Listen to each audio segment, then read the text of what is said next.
sahabat YouTuber, jumpa lagi di channel saya Zaryondra. Utama sekali saya ucapkan selamat Hari Raya Idul Fitri 1441 Hijriah, minal aidin wal faizin, mohon maaf lahir dan batin. Nah, kali ini kita akan bahas 5 rekomendasi kamera terbaik di tahun 2020. Sebelum saksikan, jangan lupa subscribe dan aktifkan loncengnya sahabat YouTuber.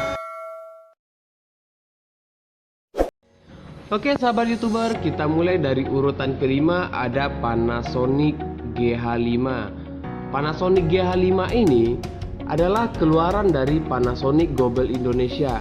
Panasonic GH5 ini dilengkapi dengan fitur 20,3 megapiksel dan dilengkapi dengan Venus Imax prosesor, membuat Panasonic GH5 ini bekerja lebih cepat.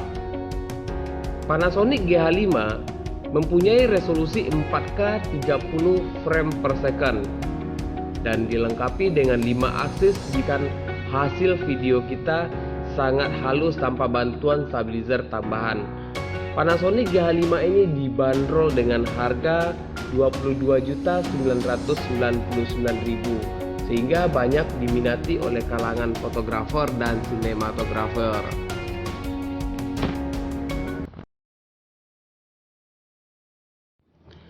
Nah, di urutan keempat ada Sony Alpha 9 Mark II.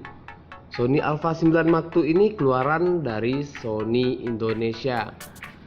Keluarga kamera mirrorless full frame Sony kembali bertambah dengan dikenalkan seri Alpha 9 Mark II.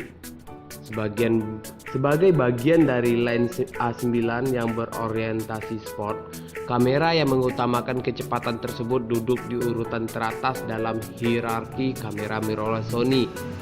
Rancangan Sony A9 Mark II sendiri terbilang masih mirip dengan pendahulunya A9 generasi pertama, dengan reel control dial yang dipindahkan ke bagian top plate. Hanya saja menerapkan sejumlah peningkatan seperti wider cell dan kinerja prosesor yang lebih tinggi. Sony memasang pelindung yang lebih tangguh di bagian penutup konektor dan kompartemen baterai seperti yang terdapat pada kamera Sony Alpha 7 Mark IV. Sensor masih sama dengan milik A9 generasi pertama, 24 megapiksel full frame dengan face detection sebanyak 693 titik. Namun prosesor Bionic X pendamping diklaim memiliki kinerja lebih tinggi. Dengan prosesor itu, Sony A9 dijanjikan memiliki kemampuan subject tracking. Berikut kecepatan burst speed dengan shutter mekanik yang kini mencapai 10 frame per second. Nah, Sony Alpha 9 Mark II dengan shutter elektronik kecepatan burst speednya masih berada di angkatan 20 frame per second tanpa blackout. Sebagai di bagian bodi A9 Mark II sedikit lebih besar dibandingkan pendahulunya. Sony Alpha 9 Mark II dibanderol dengan harga 63.499.000. Nah, masih termasuk kamera yang ekonomis untuk kalangan pecinta fotografi. Di urutan ketiga ada Nikon D5. Kamera Nikon dengan spesifikasi tertinggi, terutama soal ISO continuous mode 12 frame per second, ukuran buffer serta kecepatan autofocus. Salah satu calon pemakai utama kamera seperti ini adalah jurnalis foto olahraga yang akan dimanjakan oleh kecepatan burst yang 12 frame per detik untuk mendapatkan momen kunci dalam peristiwa olahraga.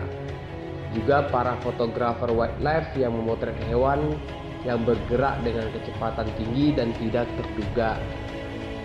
Nah, harga Nikon D5 ini cukup lumayan tinggi karena dibanderol dengan harga 88.900.000. Dan kalau Anda bertanya-tanya kenapa ada kamera yang harganya mendekati harga sebuah mobil Rp 90 juta, itu karena Nikon D5 ini memang dibuat untuk memenuhi tuntutan fotografer dengan standar tinggi.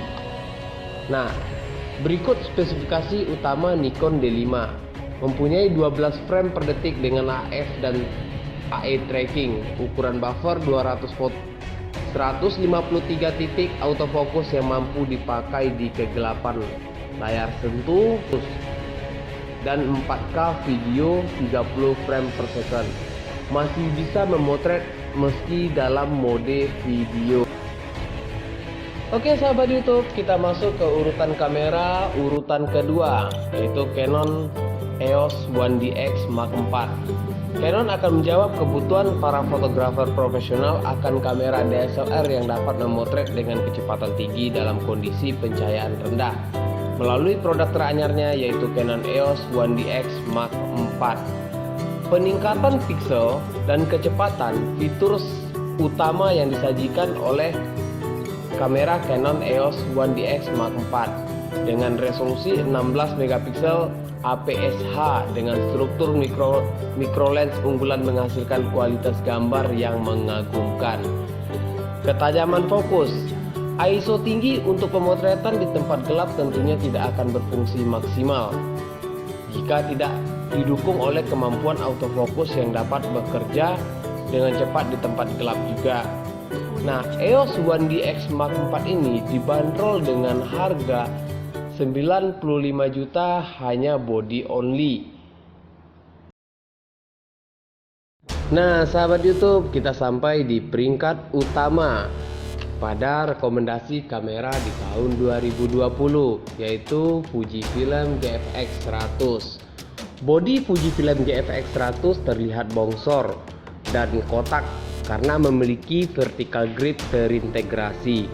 Di dalamnya tersemat sensor gambar medium format 43,8 x 32,9 mm yang lebih besar 1,7 kali dibandingkan sensor full frame.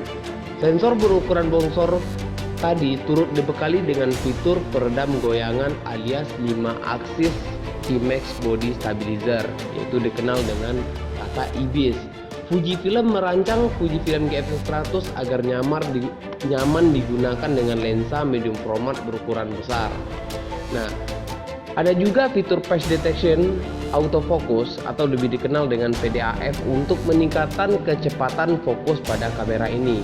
Kamera ini dibanderol dengan harga 144 juta. Bisa dikatakan satu harga mobil.